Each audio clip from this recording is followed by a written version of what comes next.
Hi, I'm Anna Hausman. I am a pediatric speech language pathologist here at Emerge Pediatric Therapy, and I'm here to talk with you today about masks and trying to find the right style and fit for your child and your family um, in this unusual time that we're in. This is a really big topic to cover. We're going to cover it in two parts. So, like I mentioned, today is going to be kind of about finding the right one for you. Next week, we're going to talk a little bit more about the social implications behind wearing a mask and how we can help support social emotional development with our children, even though they are going to be missing some crucial detail about people from behind a mask. So be sure to stay tuned for that next week, and we'll cover that then. But for now, let's talk a little bit about some different styles of masks that you'll find. If you're out looking around, shopping around, you'll find disposable ones that are like this, and then there are fabric ones that are reusable. So even looking within fabric versus disposable, you're going to find some differences in style. So this style is a pleated mask. It has these folds that kind of can be pulled open to create a little more space. And then we also have a fitted style mask. So this does not have the folds and pleats, and when it goes over the mouth, there's a lot less extra fabric. Some people like pleated, some people like the fitted. My personal preference is fitted as a glasses wearer, but you might have something different that you like. But let's talk a little bit about fit.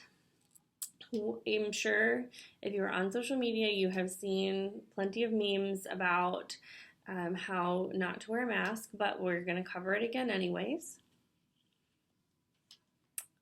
When you're wearing a mask, especially a pleated one, you don't want to leave the pleats folded. This does not help you. It leaves lots of space here against the side of my face. It is not fitted appropriately. We're going to put it on over our ears and pull from the nose and the chin down so that there's an opening. And that automatically, there's still a little bit of fat material here kind of sticking out, but it is at this kind of like where it's been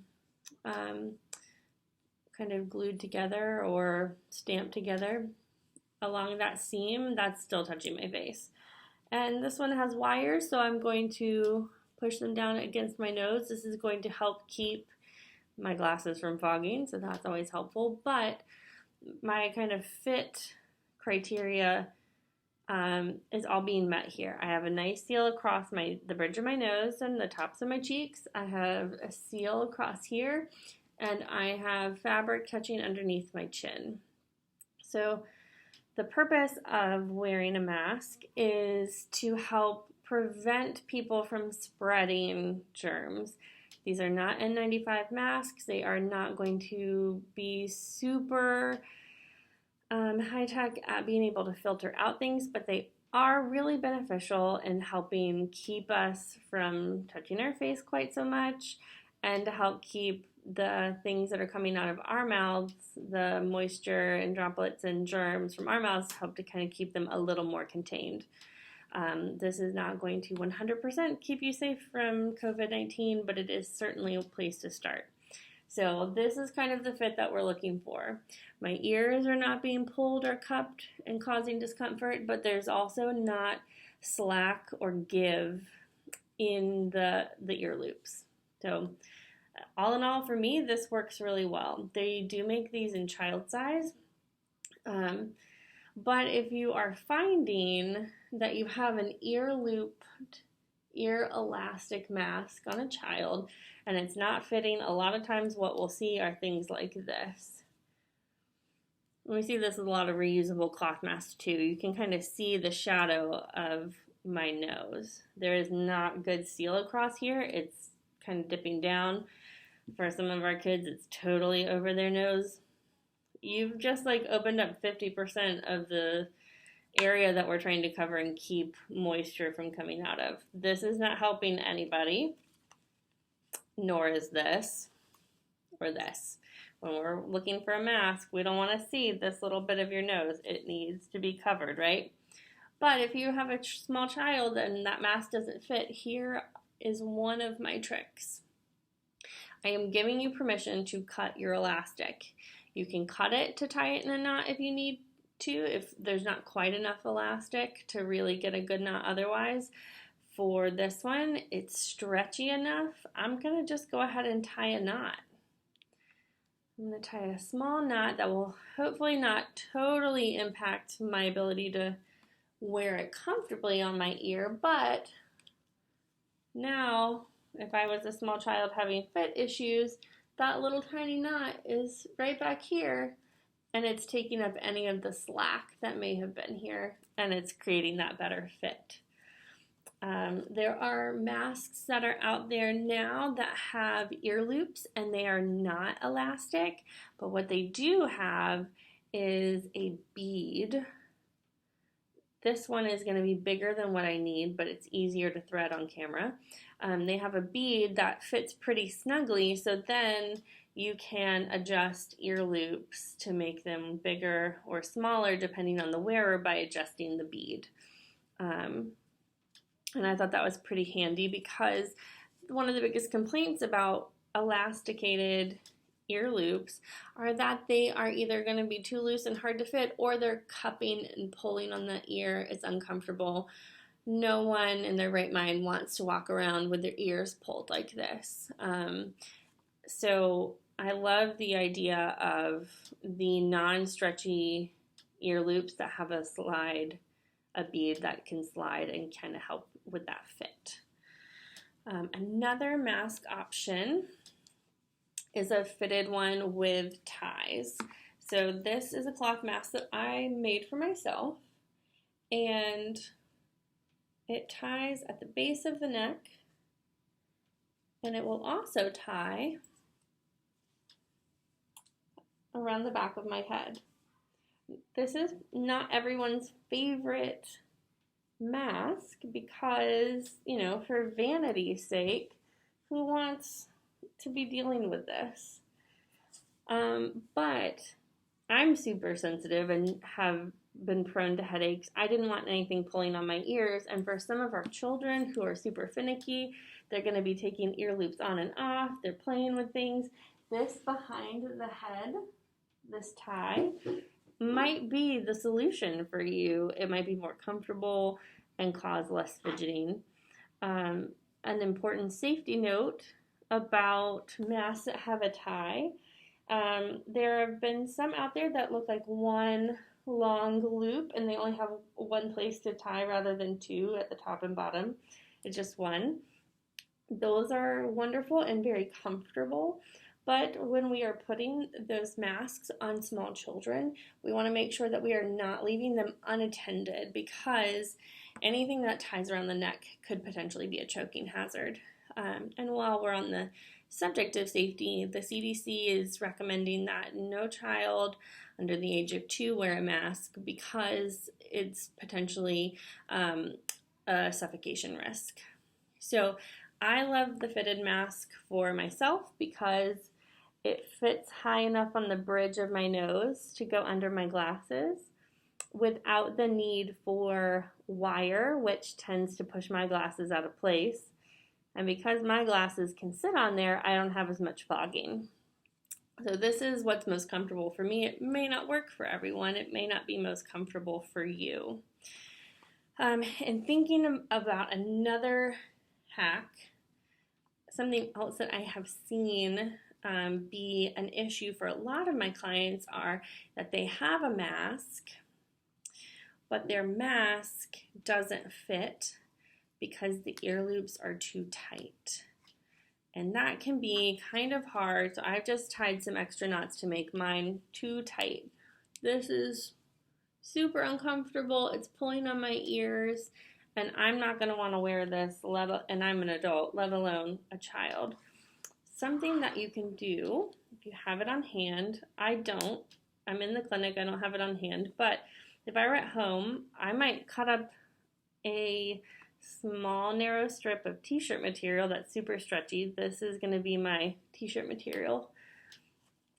And again, this is going to put your child's mask around their neck and is going to be a potential choking hazard. So only do this if you have a child who can wear it safely and who's going to be under supervision. But my ear loops were too small. I can loop or attach t-shirt material to one strap. It's kind of hard to demonstrate when there's only one of me and one set of hands, to the other, to create kind of like an extra loop that will give you a little more give, and you tie it around them. Know that if you have spent the money on a reusable cloth mask and the ear loops are still uncomfortable, there are other ways that we can fix it. But for now, let's move on to another type of mask. This next type is, I don't know what your family called it. My family's always called it a snood. But these like neck warmer style. It's kind of like an infinity scarf, but really kind of made of a thin, super stretchy material. So these are always hard for me to get on comfortably, but okay. So this kind you can see fits under your neck, and I pull it up and over. And I'm, again, checking for fit. I can see that this has got a nice snug fit across my face. I'm going to pull it up high enough so that I'm not messing with it.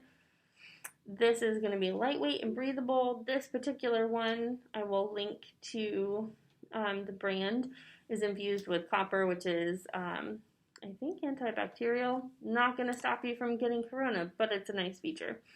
This is a great lightweight option that doesn't mess with your ears. I also love this option because it stays around your neck and it cannot be lost.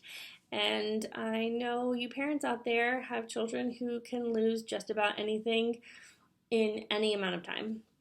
So I love this for not getting lost. My only hesitance and downside to this one is that I feel like it pulls across and puts pressure on my nose more than any other style. But I do wear these and like these, and they are an option. I will be sure to link lots of different types of masks and places where you can purchase them at the end. And my last kind of hack for you, as a parent who one day hopes to eventually send your child back to school, maybe you're in camp, keep them home, maybe you're in the camp of send them to school. Regardless, at some point we hope to kind of get back to some normalcy. I saw this great hack from Oriental Trading where they put a lanyard. I don't have a lanyard on hand, so this will do for now. They put a lanyard that you would normally put a name tag on, and they tied their, or clipped, because they had a little name tag clip, they clipped the mask to the lanyard so that it stayed around their kid's neck. And then if they did take it off, so if they had it on, the lanyard does kind of like hang around right here. But then if they did decide to take it off or need to take it off or something happened and they took it off, it can't be lost because it's attached.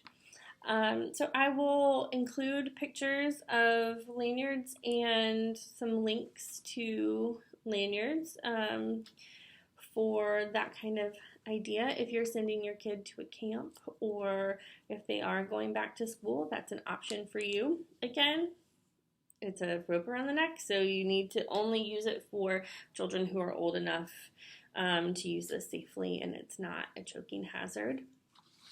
Some other general safety tips, I think I've already mentioned this, the CDC does not recommend face coverings for children under the age of 2. They also do not recommend that you wear a face mask in a place that's going to get wet, like in the pool. If you are sitting around a pool, you can put on a mask, but if you're going to be in the pool swimming, getting a mask wet is going to make it harder to breathe. So not recommended to wear if you are going to be swimming. Again, as a reminder, this is not going to be foolproof, 100% guaranteed that you will not get COVID if you are wearing a mask, but it does help decrease the likelihood of it being spread because it contains what you are putting out into the world, right? It is not going to filter what is in the air around you, but it is going to help stop some of those particles leaving someone who's infected or potentially infected and doesn't know from leaving their mouth. Wearing a mask, not the most comfortable, and if your child has sensory issues, we hear it all the time, that it is going to be so much more difficult to get them to wear a mask. It's going to be a lot harder and a lot more uncomfortable for them. But let's think about this as wearing a face mask is now part of the occupation of being a child during this time. If your child is struggling with wearing a face mask and dealing with that sensory input, know that you have OTs on staff here at Emerge ready to work with you, just like when all of this started happening and we said, let us work on hand washing with you. You know, this is an occupation. It's a job that we have as, children and adults. The same goes for wearing a face mask. This is now being asked and required by more and more places. And if you need help teaching your child this particular occupation, just reach out to us and let us know. We're here to help and support you in any way possible. Stay tuned for pictures of different masks and styles, and I will be sure to link some different mask options for you as well. Thanks for tuning in, and I look forward to seeing you next week when we will be talking about the social implications of wearing a mask and how you can help continue to develop through fun games that social emotional piece. Thanks, guys.